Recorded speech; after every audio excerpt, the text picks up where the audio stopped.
Since award season is upon us, I felt like making my own award show for the movies of 2022, but I don't think I've seen enough movies from last year to do it justice, so instead this is an award show celebrating every film I happened to watch in 2022, whether it was released in that year or not. According to Letterboxd, I watched 119 movies last year, and about 80 of those were first time watches. Only the first time watches qualify for any awards, because otherwise if I keep this tradition up, then Scooby-Doo 2002 would win Best Picture every year, since I rewatch that every year. Anyways, there are 8 categories. Feel free to skip around if you wish. I'm starting with Best Visuals. The nominees are 2001: A Space Odyssey, Avatar: The Way of Water, The Batman, Blade Runner 2049, and Everything Everywhere All at Once. All beautiful, striking films, but only one can win the award. The award is this headless Luke Skywalker spray painted gold, by the way. And the winner is Avatar: The Way of Water. You see, this may have already started off a little controversial. Movies like 2001, Batman, and Blade Runner all have a very strong, unique art direction and stylization, which I think Avatar lacks. And Everything Everywhere All at Once's visuals really just has everything. And that film uses its small budget very creatively and effectively. But it's the 2022 awards, you can't not give Avatar the Visuals Award. I mean, look at that water, wow, I just want to hop in. I'm sure in 10 years it will somehow be dated, but right now it's the most impressive thing I've seen in terms of CGI and stuff. And the others just... there's not enough blue people. The next award is Best Music, which like Best Visuals is kind of a combination of multiple awards. Scores, soundtracks, and musicals all qualify for this. The nominees are Amelie, The Batman,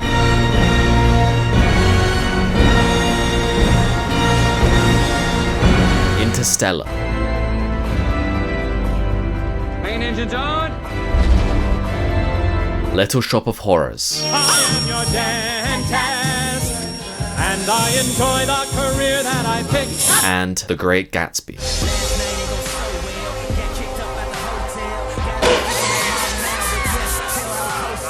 I'd like to clarify that I actually hate the soundtrack for The Great Gatsby. I don't think it suits the movie and especially the source material at all. A story which is so 1920 should not have Jay-Z playing underneath it. The closest the film gets to having 1920s music is jazz remixes of Beyonce songs. Got me looking so crazy right now. Your love's got me looking so crazy right now.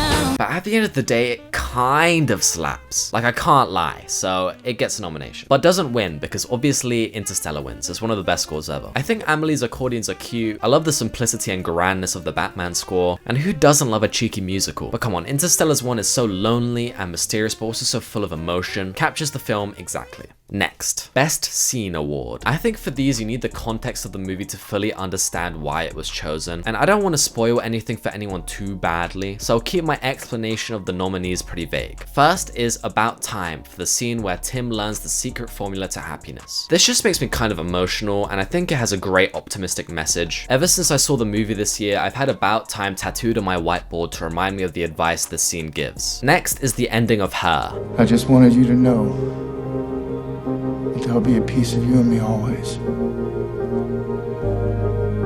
And I'm grateful for that. To be honest, I do not remember the context of the scene since I saw it at the beginning of the year. I just remember it making me cry, so it gets a nomination. Speaking of crying, the video messages scene from Interstellar has the same effect on me. You once told me that when you came back we might be the same age. And today I'm the age you were when you left. So it would be a real good time for you to come back. Next is in Little Miss Sunshine, where Paul Dano's character learns that he is colorblind. You can't fly jets if you're colorblind.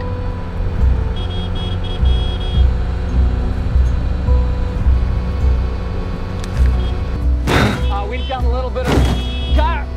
got an emergency back here. It's just... no words. And just to veer off from all these tear-jerking scenes, my last choice is something which works so well because of the tension and fear it creates. The basement scene from Zodiac. I won't take any more of your time. Why don't I just go and find out when we play that film? Oh, that's all right. It's not a problem. They're just down in the basement. Not many people have basements in California. And the winner is...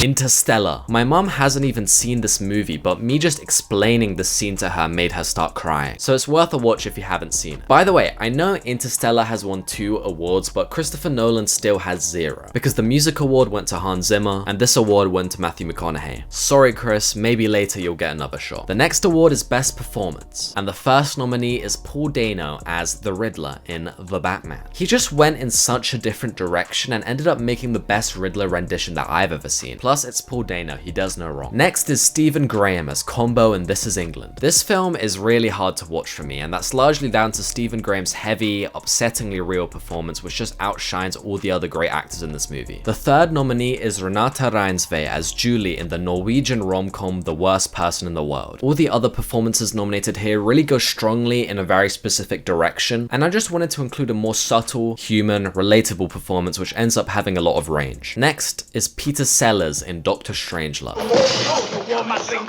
Gentlemen, you can't fight in here. This is the war room. The reason he's here is because he plays 3 completely different characters expertly in this movie. And when an actor does something like that, you just have to give them a nomination. Maybe it's a little unfair to put him here. Maybe I should have counted each character as a separate performance, but I don't care. Finally, it's Mark Wahlberg as Dirk Diggler in Boogie Nights. The name Mark Wahlberg put next to best performance is kind of oxymoronic. The toxin is affecting them? What? No. But he just blew me away here. His character's naive ambition to become the greatest adult film star ever is just so funny to watch, largely due to Mark's whole attitude and delivery. I'm not gonna shoot you in the state you're in.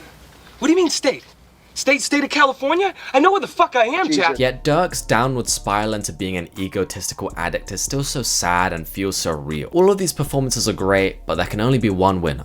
And the winner is Stephen Graham. In case you're unaware of this film, he plays a skinhead who indoctrinates the 12-year-old lead of the movie into racist views. His character is far from being a one-note bad guy. He's really complex and feels like someone that you'd actually encounter in real life. It's a tough, visceral performance to watch, and I think Stephen Graham deserves his award. The next category is Best Director. This isn't an award for the directing of one movie. This is an award about which directors had the biggest impact on me in general in 2022 over multiple movies. You can only qualify if I've seen at least 2 of your movies for the first time this year. Nominee 1, Wes Anderson. These are the movies I saw from him for the first time this year. I think some people would consider French Dispatch and Life Aquatic lesser Wes Anderson, but I really like them. With Wes's movies, I struggle to distinguish which are good and bad. The ones I've seen are all kind of on the same level to me. I just go off vibes with them. Nominee 2 is James Cameron. I happened to watch both the Avatar movies for the first time this year. They were equally kind of slogs to me, but then they came round on the final act and I ended up looking back on the films fondly because of it. I find 2's script is a big improvement on the original. The original was a little basic and had quite clunky dialogue in my opinion. And let's just blitz through the last 3. The Coen brothers for Fargo and the Tragedy of Macbeth, Stanley Kubrick for these 4 movies, and Quentin Tarantino for The Hateful Eight and Death Proof. Now, the winner is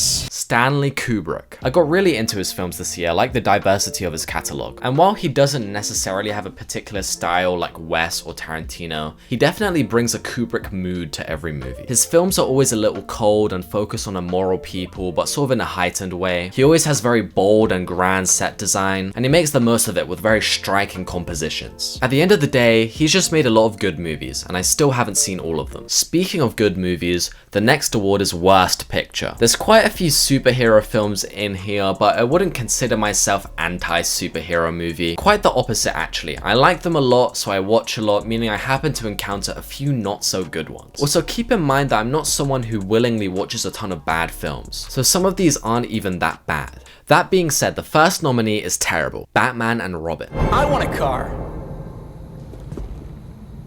Chicks dig the car. Now, this is a movie that I would consider so bad it's good, but it is also a movie that I would consider 2 hours and 4 minutes, meaning the fun of it quickly wears off and you're left with quite a mind-numbing, soul-draining experience. That's maybe an exaggeration, the whole thing is pretty fun. I was just expecting a little more before I went into it. The next nominee is Eternals. I honestly remember nothing from this movie aside from Harry Styles. I just remember being bored. It's nicely shot though. I don't mind the Great Gatsby 2000 version that much. It's short, Paul Rudd gives a fun, sassy performance, and as a Great Gatsby fan, I can sit through anything to do with the source material purely out of intrigue. But if I take a step back, this movie has bad acting, it is kind of boring, and it's not a very good adaptation. The next nominee is probably the cruelest inclusion here, but I wanted to add a bit of controversy. Last Night in Soho. I know a lot of people like this, and I like the aesthetic of it, but I think the characters and themes are horribly written, and the ending is such a cliche left turn from the rest of the movie. I don't know, I was just disappointed. Edgar Wright is one of my favorite directors, but I just didn't like this. And finally, X-Men Last Stand.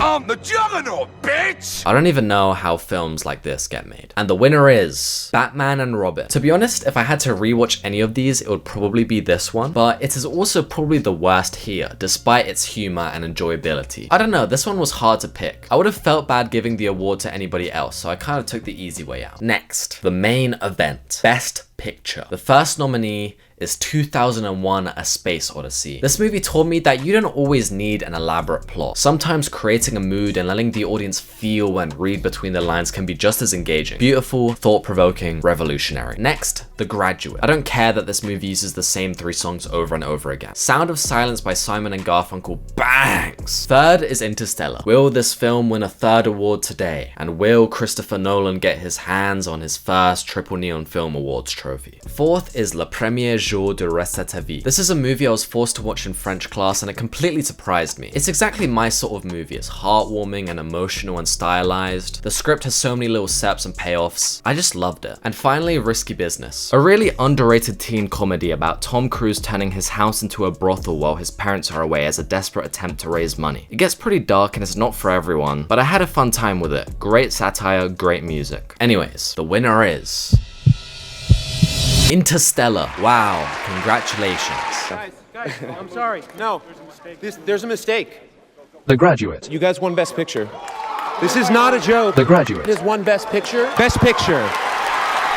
Yeah, sorry Nolan mate, nothing personal, come back next year. The Graduate is one of my favorite movies ever, and I'm so glad that I discovered it in 2022. This film, for those unaware, is about a recent college graduate finding himself in a love triangle between an older woman and said older woman's daughter. It's sort of a satire on shallowness and the divide between young and old. It gets pretty existential and has some beautifully creative shots. Finally, as a little after credits scene, I have an award for the movies that I watched for the first time this year and thought were great, but unfortunately didn't quite get a nomination for any of the previous awards. Think of this as like a Sixth Man trophy, or if you're more of a cynic, a participation medal. The nominees are Apocalypse Now, Eternal Sunshine of the Spotless Mind, La Haine, The Texas Chainsaw Massacre, and Top Gun Maverick. If you're a movie that got snubbed from the snubbed list, then you just suck. The winner is Eternal Sunshine. To be honest, you can make the argument for any of these movies deserving to win. Eternal Sunshine is just my personal favorite. Jim Carrey erasing the memory of his ex is a wonderful film concept. I think the script is pretty much perfect. I think it's visually really creative, and I love it whenever Jim does something serious. Let me know if I got any decisions wrong, follow my Letterboxd, and recommend me some movies in the comments. Maybe the one you say will win an award this time next year, if I do this again. Peace!